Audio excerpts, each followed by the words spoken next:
Here we are with the Chinese-made Milwaukee 0299-20. So when Milwaukee came out with this generation of more modernized corded drills, they had two lines. One was a slightly more premium. A long time ago I did a video about a quarter-inch one. Anyway, that had soft overmolding, black rubber overmolding on the handle, and they had their twist lock, detachable, or easy replaceable power cord. Then they had these, which were, my understanding, a little bit cheaper because they got rid of that plastic overmolding, and they don't have the detachable power cord. But nowadays, this is the same price for some reason. Both this and the DeWalt 235G, which is an ubiquitous half-inch drill that is in stock at every Lowe's and Home Depot. Those things are super common because they would stock those, or at least sell more of those. They go on sale more often than these Milwaukees. And these Milwaukees, I mean, DeWalt probably outsells them. Milwaukee now, half-inch drills, 10 to 1. Maybe not that much. But these newer style Milwaukees, this is the first one I found that's been actually worth keeping. I've actually found a couple of these, made a video about a 3/8 version, and just had a lot of trouble with them, particularly bad gears. And really the root of the issue is that the screws just don't go very far into the plastic. These gearboxes get loose really easily, really quickly. If just not very many usage cycles of it heating up and cooling off just stretches these screws a little bit, and that's been like the root issue. As soon as the gearbox starts shifting around, it allows the gears to kind of wobble around, and they really wear out quickly. And it's really disappointing. The DeWalts also suffer from the same thing, but nowhere near as bad. You have to use one of those DeWalt drills, and maybe every few months you make sure to tighten up the gearbox screws. But on these Milwaukees, I mean, I found like 2 or 3 of them at Goodwills and stuff, and they've all had some kind of major problem with the gears. It's been a real disappointment. This is a Habitat for Humanity find. I did pay a bit for it. I paid $40 for this, but I figured it was an okay price. I think I had one of these probably 8 or 9 years ago. I ended up selling it, so I'm kind of glad to have finally added. Found another one to add to my big drill collection, but I probably have 10 of those DeWalt half-inch equivalents than this. Anyway, this is the Magnum. This is what replaced the classic 5.5 amp 850 RPM drill. The classic one had a bigger gearbox with the side handle just threaded into a hole, and it had the big 4-finger trigger. Now, one of the ergonomics overall are pretty good on this, except for on the DeWalts, there's a little kind of a lip. This isn't a half-inch drill, but it's a great example. All the modern DeWalt drills have this nice little lip, so when you're drilling and you're carrying it around or doing another measurement or getting ready to make another hole, and when you hold it, it just kind of provides a hooked area so you don't have to squeeze the grip as much. It's actually a convenience and ergonomics thing. And that always puzzled me about this Milwaukee's. It just has this little divot, but at the end of the day, especially if you've been drilling a lot of holes with one of these, your grip may not be as great, sweaty, dirty hands, etc. And you still have to kind of squeeze it pretty tightly, and you don't want to accidentally bump the trigger, so you're using your 2 weak fingers. Remember, these are your 2 strong fingers. These are the ones that are aligned with the wrist bones. These are your just extra fingers. That's why they're the weak ones, and those are the ones that you really have to kind of squeeze to make sure that you don't drill your hole and then just have it easily slip out. That always annoyed me about this series of Milwaukees. And it was just such a shame that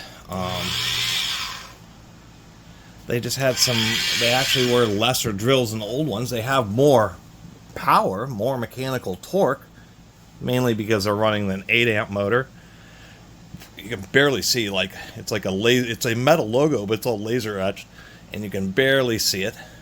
8 amps at 850 RPM. This is in a A15DD. We can actually see when this generation came out. Maybe this one will be a little better. The D is the final generation. They still sell these. They came out with these in 2003. One of the nice things about Milwaukee's, you can't tell the exact date that a tool is made, although like with Makitas and even a lot of DeWalts, you know the exact year. But you can get a general date range because the serial number series, like in this case, The serial number of the first generation in '03 was A15A, and then you had B, C, and D. The D series was last updated in 2013, and they haven't updated it since. So for the last 12 years, Milwaukee has felt that this is the final edition, as good as it's going to get, no more updates needed. But it's at least one nice thing. Milwaukee has manuals back to the tools from around the 1970s. And as long as you can see the first few digits of the serial number, you'll be able to at least know when that particular series started to be manufactured. And if there's another series afterwards, like in this case, if there were an E series, you'd be able to tell the range of years that a particular model was made. Anyway, these have a notorious matchstick trigger. They're pretty smooth. And maybe the ones I've run into have been earlier series, and that was one of the changes. This did not have a side handle, but I did happen to have a red one. I think they normally come with the black ones. It does have teeth engaged. I did like these Milwaukee handles just because they had the big, thick, heavy-duty bolt. They really were one of the better side handles. Anyway, one of the other disappointments of these is they had a kind of a weak brush structure. Now, on the old Magnum hole shooters, they had the variable speed triac circuit along with the Sawzalls. It was actually external to the trigger and was mounted in the side of the tools, really oversized. It gets a lot of cooling so that it wouldn't burn up. On these, it's just a standard trigger unit. And it doesn't even have like a little copper plate that many drills like porter cables and stuff do to dissipate some of the heat. So I worry about the reliability. And then the brush structure is just, I mean, it is a brass brush guide, but it's just really kind of just small and simple. One thing I was noticing, I mean, if you take a look at my index finger, not my fingernails, everybody complains about that, but it's just really tiny. I like a clock spring design because it maintains a more constant pressure and separates the spring from the actual heat of the brush, so it just is less likely to have a tempering issue if you run the drill pretty hard. But nonetheless, it's just a really, really tiny clock spring. And it's a 10 amp rated trigger, so it's a little bit overrated versus the nameplate ratings. And I guess mainly a lot of international people have asked why I always talk about amps, since the standard voltage is 120 volts in the United States. People have just gotten used to, you always have the same voltage, so you just watch how many amps.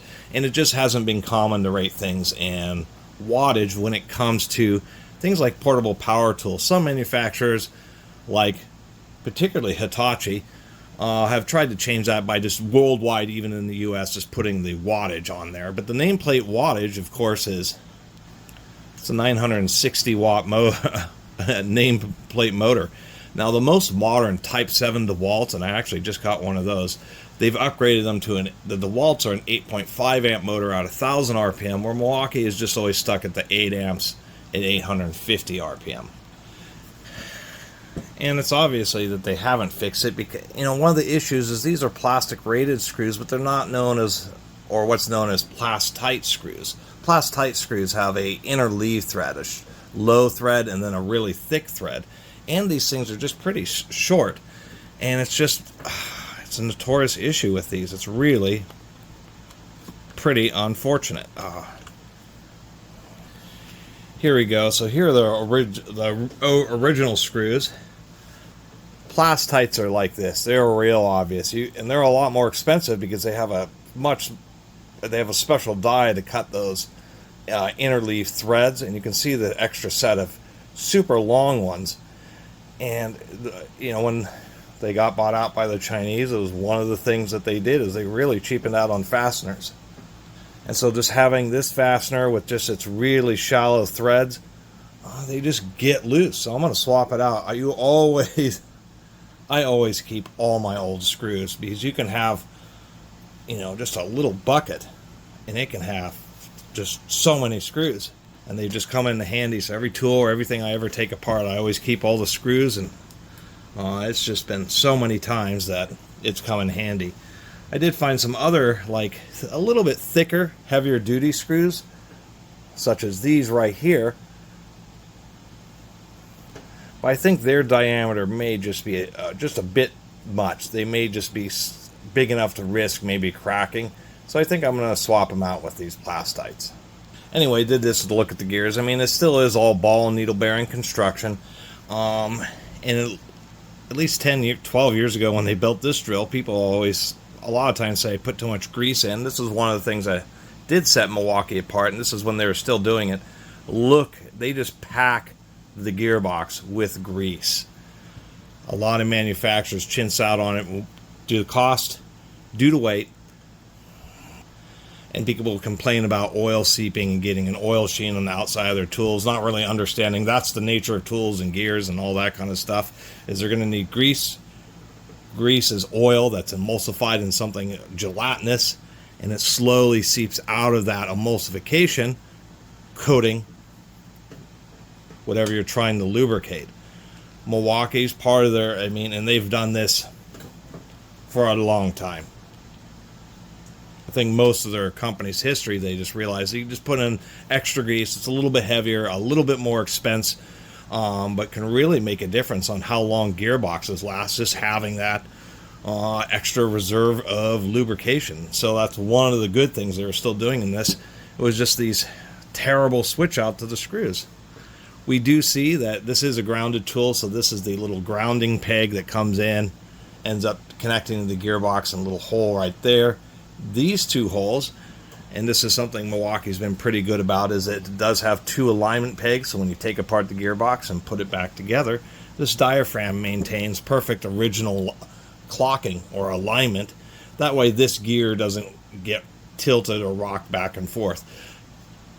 But of course that's the problem, because as soon as those screws start to get loose, then this can shift around a little bit. And man, it's just devastating the gears. It's really surprising how quickly you can blow out gears once they start becoming misaligned. They can wear out 10 times faster.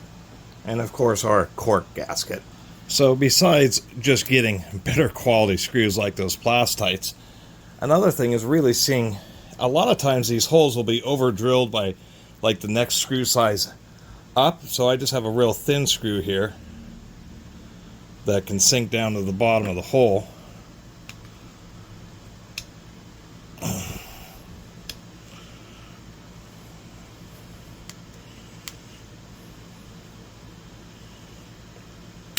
There, Jesus.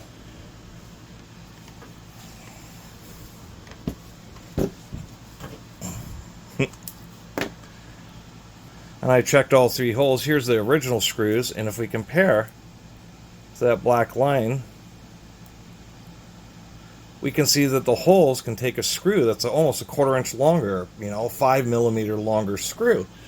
So not only are they just not very aggressive plastic screws, they don't even sink in as deep as the holes would allow them to. I mean, easily allow them to. Having another 5 millimeter longer fastener still easily and properly fit in that hole without a chance of bottoming out, and gives you that much more grip and friction.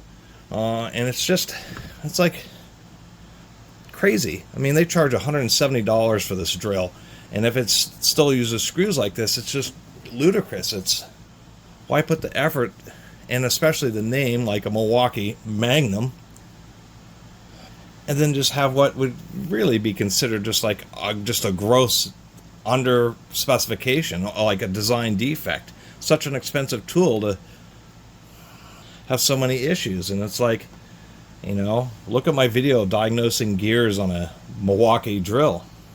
I mean, it's just crazy. So I'm going to dig around and really find the optimal fastener, because of course I did find Plastites, and they just don't, when you put one of these screws in, we'll take the old one and the new ones, it's barely sinking into the plastic at all. Enough to rant about it, but when you spend $170 on a corded electric 1/2 inch drill, you expect the gearbox to hold on and not have to retighten the screws every 10 times you use it. Especially when it's a pro brand, like one of the most expensive of this type of basic 1/2 inch drill. Here we go. After measuring the depth there, knowing I could use longer screws, I found like a massive upgrade. So these are not only going to hold deeper, you can see that these are just a bit more aggressive, have just a bit more widely spaced, that allows thicker sections of plastic between each set of, each step of the screw thread. So they actually hold tighter. These, of course, all plastics except for thermal, I guess. Not all, but things like the nylon that power tools are made out of does have a bit of softness to it, so that just adds more cross-section between each step so it doesn't want to shift. And we can see just how much thicker and taller those threads are. These are the screws. I don't even know. These came from some drill. They are T20s. These are what the gearbox should have had. This is what the Chinese put in there. And that's like doomed to fail. Because, of course, with a screw like this, I mean, every time you tighten it, it's shifting that plastic, slowly stripping it out. And they'll get looser more quickly each time until, you know, you go to tighten them up and the screw just spins, and then you're stuck doing the thing where you have to find a longer screw, or you drill out the whole hole slightly larger and put in a slightly thicker screw. It's ridiculous. I'm glad I found these. These are like the solution. This is something that Milwaukee should just have as part of their service bulletin, is upgrading to screws like this. And it is worth ranting about, because Milwaukee drills, you know, for the price, these were the kind of drills that, unless you're using commercially, if you're using them as a homeowner for regular projects, they were, you know, buy and forget. You know, keep them for life. I mean, I have so many old Magnum hole shooters that are decades old, and that's exactly the kind of tool they were. And they're just not the same. Yeah, so these screws, oh, those are going to be perfect. Alright, have the usual suspect here, the Dole 2-inch self-feed bit. And yeah, soon I'll make a video about how to sharpen one of these things. Anyway, let's see how this does. I mean, it'll do it just fine.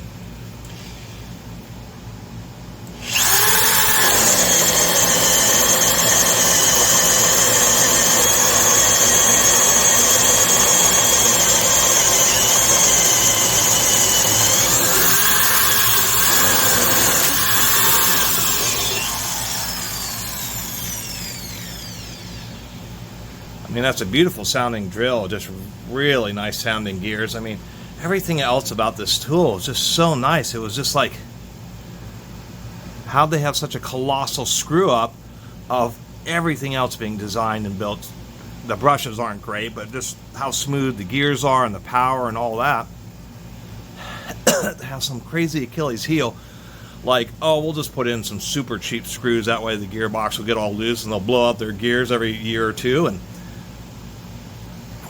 or strip out the plastic trying to keep them tight, and they'll just have to buy another $170 drill. It's just like, I mean, come on. This isn't like some no-name. This isn't a Chicago Electric. It's not a Bauer. It's an outrageously expensive Milwaukee half-inch drill, and have really disrespected the legacy of Milwaukee half-inch drills, considering that they've, throughout the decades, have been some of the very best. Anyway, thanks for watching. See you next time.